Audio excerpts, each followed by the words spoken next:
Good morning, Primetime Squad.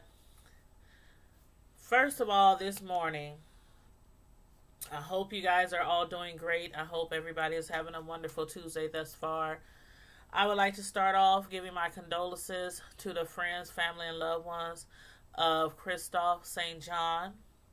Right now is a very, very, very sad and difficult time in the entertainment world.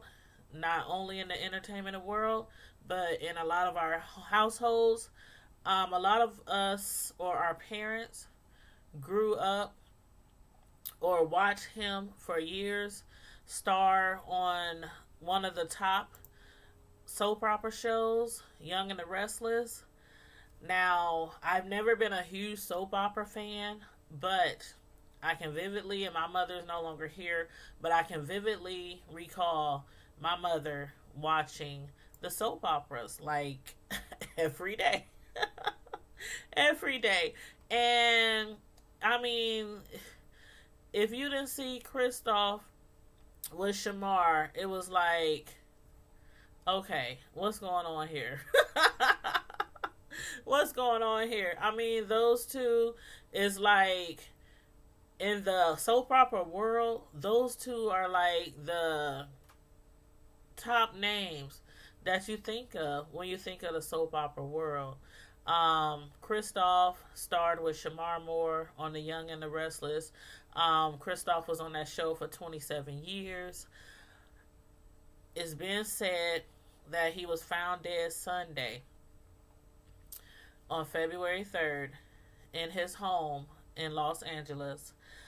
The county medical examiner office pronounced him dead that day, and it's so sad right now because a lot of people was fascinated by him.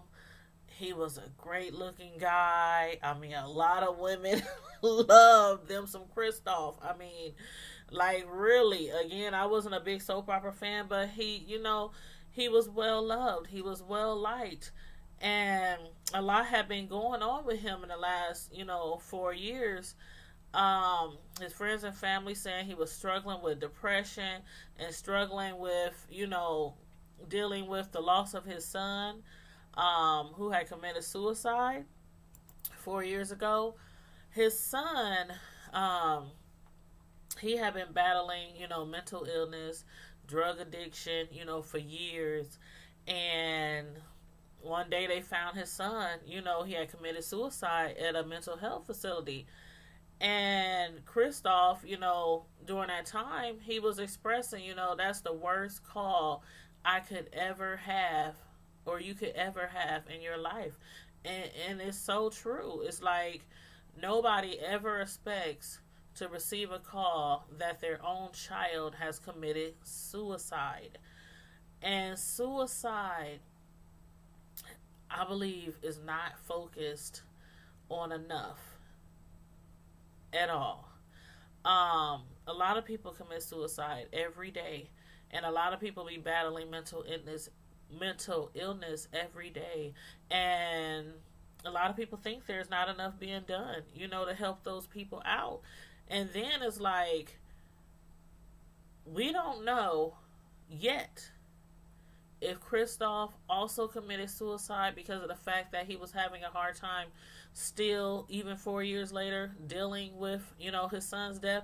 Because that's not something that, when your child commits suicide, you kind of feel like, you should have been there. There was more that you could have done. Where did you go wrong? And I'm sure he raised his son well. I'm sure he taught his son right from wrong, like most of us adults do. And then when your children get older, it's like sometimes they just stray and they start doing other things, like joining gangs or taking drugs or, just doing stuff that they weren't raised to do. And then, on top of that, after trying to reach them and getting them help, they still commit suicide. It still leaves you with this heavy grief, like, what else could you have done? And I'm sure that's what was going through his mind, like, all the time. all the time. And again, we don't know if he committed suicide. They haven't pronounced the reason or the cause of his death yet, but I'm sure it's going to be released, shortly, or probably soon, within the next week or so. But again, his friend said he suffered from depression and grief.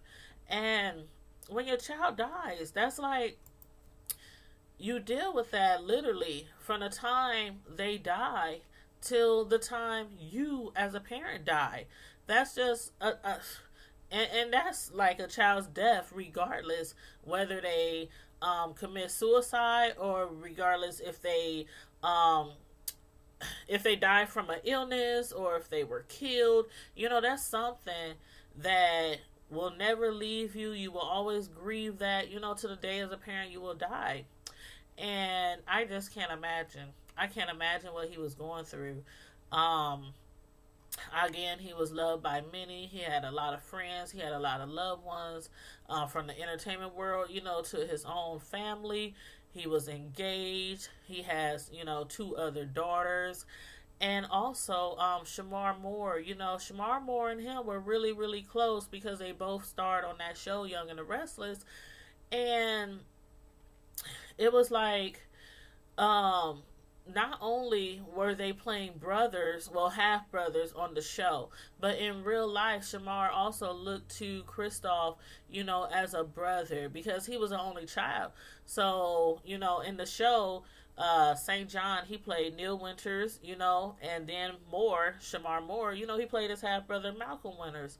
And Offset, they were really, really close, really connected. He looked up to him, he mentored him when he first came on set. He was talking about, how I was really nervous when I first started the show.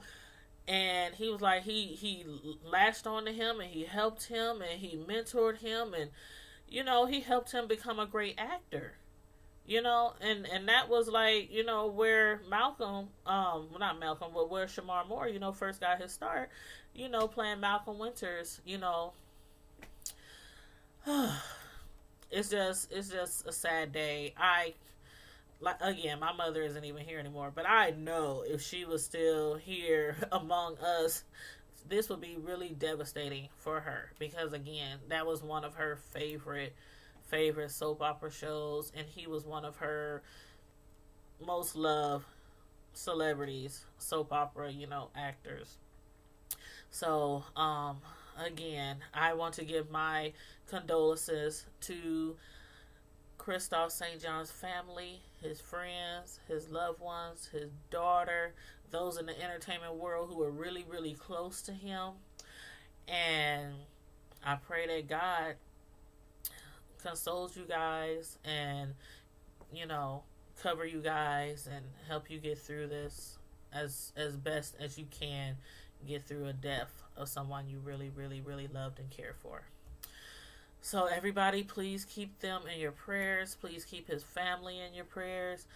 Again, Kristoff St. John, the soap opera actor of Young and the Restless, he was found dead on February 3rd, which was last Sunday, in his home.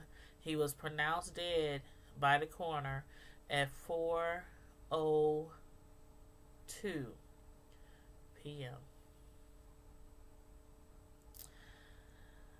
You guys, I think I want to do a live video.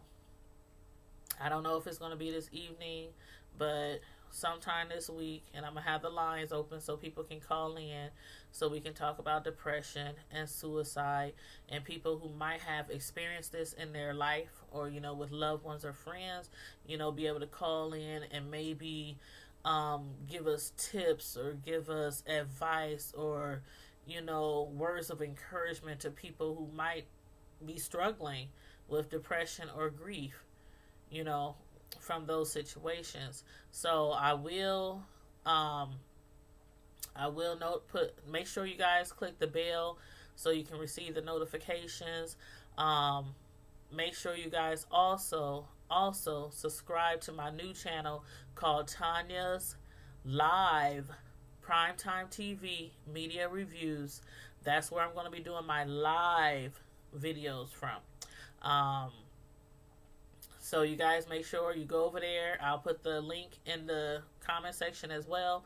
So you can click on the link. It'll take you to the channel. Make sure you click subscribe. Make sure you click the bell so you can receive all my notifications. And in the meantime and in between time, thanks for tuning in on Instagram, Facebook, and YouTube. And stay safe, be blessed, and I'm out. Deuces.